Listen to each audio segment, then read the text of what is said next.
అయితే ఇప్పుడు చంద్రబాబు నాయుడు గారు అలిపిరి ఘటన ఒకటి ఉంది, మీకు ముందే తెలుసా తర్వాత తెలిసిందంటారా? మీకు ముందే ఏమైనా ఇన్ఫర్మేషన్ ఉందా? అంటే ఇలా చంద్రబాబు నాయుడు గారి పేర్లు కూడా తెలియకపోవచ్చు, చంద్రబాబు నాయుడు గారి మీద అటాక్ జరగబోతున్న సంగతి మీకు తెలుసా? మాకు కాదు, నేను కాదు మావోయిస్టు పార్టీ 2017 డిసెంబర్లో బయటకు వచ్చిన నేను. అవును. ఆ పార్టీ లైన్ కూడా వ్యతిరేకించి వచ్చిన. ఇప్పుడు నేను మావోయిస్టు పార్టీని కానుగా, అయిపోయింది అది.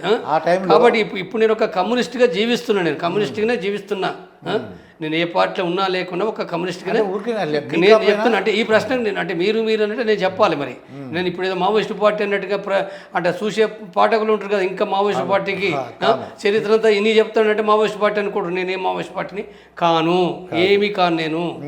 అయితే ఆనాటి చరిత్ర ప్రకారంగా నేను చెప్పవలసిన విషయం ఏంటంటే, చంద్రబాబు వస్తాడని తెలిసింది కాబట్టి అంబుష్ పెట్టారు కదా. చంద్రబాబు వస్తాడనే విషయం తెలుసు కాబట్టి అంబుష్ పెట్టిండ్రు. ఏది తిరుపతికి వస్తుండనే విషయం తెలుసు కాబట్టి అంబుష్ పెట్టిండ్రు. కాబట్టి అంటే ఇప్పుడు చంద్రబాబును చంపడానికి ఒక్క అలిపిరినే కాకుండా అనేక ప్రయత్నాలు జరిగినాయి. అక్కడ ఒక అవకాశం వచ్చింది, ఆ అవకాశాన్ని వినియోగించుకున్న భాగంగా అక్కడ అంబుష్ అనేది ఏర్పాటు చేశారు. కాబట్టి అంబుష్లో భాగంగా ఏంటంటే అది జరిగింది, బ్లాస్టింగ్ జరిగింది.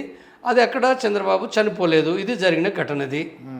అయితే ముందు అప్పుడు ప్లాన్ చేసుకుంటారు. అయితే వద్దు, ఎవరు అబ్జెక్షన్ పెట్టరు, వద్దండి ఎందుకు, ఒక చీఫ్ మినిస్టర్ పోతే ఇంకోటి వస్తారు. ఈయన కాకపోతే చంద్రబాబు నాయుడు కాకపోతే లోకేష్ వస్తారు, లోకేష్ కాకపోతే పవన్ కళ్యాణ్ వస్తారు. ఎవరో వాళ్ళు వస్తారు కదా. ఆ చీఫ్ మినిస్టర్ అనే పదవిని తీసేయలేరు. వాళ్ళ రాజ్యం రాకుండా ఎట్లా తీసేస్తారు? ఎవరు అనుకునే రాజ్యం రావాలి కదా. అప్పటిదాకా ఒకడు పోతే ఒకడు వస్తాడు కదా.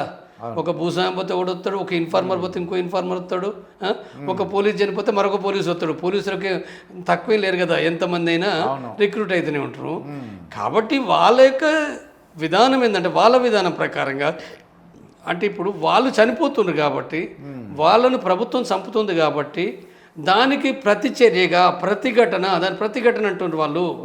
కాబట్టి ఆ కౌంటర్ దాంట్లో కూడా చంద్రబాబుని ఎందుకు చంపడానికి ప్రయత్నం చేసినట్టు, చంద్రబాబు ముఖ్యమంత్రిగా కొనసాగిన కాలం లోపల తను అనేకమైన బూటకం ఎన్కౌంటర్లు కూడా తను కారకుడే కదా అనేది వాళ్ళ అవగాహన. బూటకం ఎన్కౌంటర్లు కూడా చాలా చంపారు కదా అనేక మంది. ఇప్పుడు ఉదాహరణకు చెప్పాలంటే బెంగళూరు లోపల అక్కడ కేంద్ర కమిటీ మెంబర్లైన నల్ల ఆదిరెడ్డి అలియాస్ శ్యామ్, తర్వాత సంతోష్ రెడ్డి, ఎర్రంరెడ్డి సంతోష్ రెడ్డి అలియాస్ మహేష్, తర్వాత ఇంకోతను మురళి అలియాస్ నరేష్, అంటే వీళ్ళ ముగ్గురు ఇంట్లో ఉంటే కోవట్ల ద్వారా పట్టుకొని, అంటే గోవిందరెడ్డి అనే వ్యక్తి ద్వారా పట్టుకొని అంటే వాళ్ళని చంపేసారు కదా. చంపేయడానికి ముఖ్యమంత్రి పర్మిషన్ లేకుండా అయితే జరగదు కదా అది. కాబట్టి అనేకమైనవి ఉన్నాయి. ఇవన్నీ ఉన్నప్పుడు ఏంటంటే వాళ్ళ ప్రతిఘటనలో భాగంగా వాళ్ళు చేస్తారు. కాబట్టి ఇది ఇప్పుడు ఇవి చాలా జరిగినాయి.